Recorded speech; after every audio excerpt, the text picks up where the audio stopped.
Welcome back. This weekend, many GOP contenders are in Atlanta for the annual Red State Gathering, following their explosive debates on Thursday night. Now they're trying to make headway before the next debate on September 16th, which will also rely on polls to determine the field. Candidates also looking to rally donors to finance their campaigns. On the Republican side, you can see the role of PACs and super PACs, political action committees, compared to individual donations, whereas on the Democratic side, only Hillary Clinton really has big financing from super PACs, while Bernie Sanders is not relying on them at all. For more on what all of this means for the big picture and to take a look inside his crystal ball is Larry Sabato. He is the director of the Center for Politics at the University of Virginia. And Larry, it's always wonderful to have you on the program. Welcome back.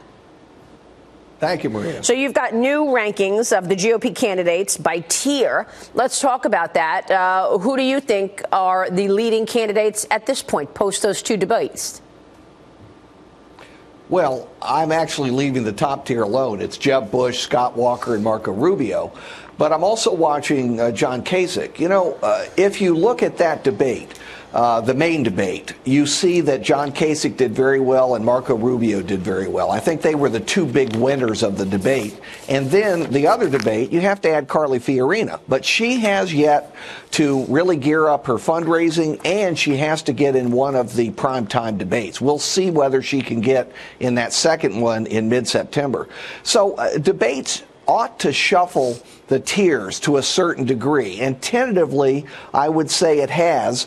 I also don't want to exclude Ted Cruz because he also has a great deal of money, and that's going to matter as we move into the actual caucuses and primaries. Yeah, let's talk about the money end of this because that's real important. How important are these political action committees, or what has become to be known as super PACs, when you look at the fact that Jeb Bush has been able to raise $120 million or so around that, and Hillary Clinton about almost $80 million. How pivotal are these money-raising PACs?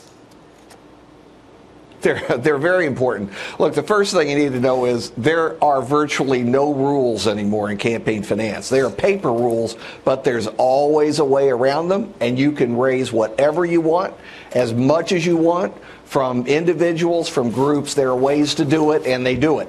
Now, when we actually get to the run-up to Iowa and New Hampshire and South Carolina and Nevada, the critical first four states that occur in February, you're going to see how much these fundraising totals matter. And there are candidates who've got to try and catch up to the leaders like Bush and Cruz and Walker and Rubio.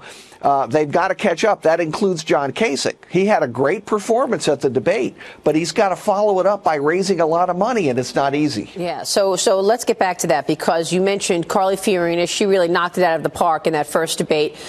You also mentioned John Kasich, who obviously did very well in the second debate, as did Marco Rubio. So someone had mentioned to me that, you know, the point of these debates, these early debates, is for voters to walk away from the debate and say, I want to know more about that person. You think Carly Fiorina did that, and do you think that means she'll be in the next big debate come September? Carly Fiorina was the headline from the first debate. Her problem is only 6 million people watched it. Actually, 6 million is an incredible total for any primary debate. It's just that 24 million watched the prime time debate, which is an all-time record. It's shattered all records for primary debates. So the good news for Carly Fiorina is she has been included in virtually every discussion that I've seen on TV about the debate. That's going to help her. But she's got to find, first of all, some financial angels to help her raise money. She's got a small total right now. And second, she has got to find ways to continue this momentum so she's in the headlines and she gets some additional points in public opinion polls, because once again, the second debate's participants are going to be determined by the public opinion rankings. Right. Well, let me ask you, I mean, it's no surprise that John Kasich did so well. He's got a great record to stand on in Ohio. You also have a good record from Jeb Bush in Florida. So, I mean, do you think the issues that are most important to voters are largely economic at this point? The issue of wages did not come up. Wages haven't moved. Economy and jobs. No wonder Marco Rubio and Kasich did so well, given their backgrounds in terms of performance. There are two overriding issues for Republicans in the primary campaign. The first is the economy and all of its dimensions, including the lack of wage growth. The second is national security and foreign policy, Maria. The more you talk to Republicans, the more you see how concerned they are in that arena. The candidate who masters both and appeal to Republicans on the basis of the economy and national security is going to do very well. Right. How about Marco Rubio? He said he wants to change Dodd-Frank, repeal Dodd-Frank. That's going to play well with Wall Street and investors, right? Yes, and I'll be interested to see whether it improves his financial take, his campaign fundraising. Now, he's done pretty well, right, but he's not in the same ballpark as Jeb Bush, for example. Yeah. Larry, good to have you on the program this morning. Thanks so much. Thanks, Maria.